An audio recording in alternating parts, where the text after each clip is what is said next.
Do you know why some banks are insisting on a minimum current ratio of 1.33?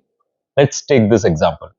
Look at here. There is a current asset buildup of 100 million, current liability of 75 million. Now, in this scenario, if I calculate the current ratio, it will be current asset by current liability, which is 100 by 75, and the ratio is 1.33. So, what is big deal about it? See, when the ratio is 1.33, if you look at the composition, this current asset is partly funded by current liability of 75. It means there is a balance 25 that has come from long-term funds. Technically, we call it as net working capital.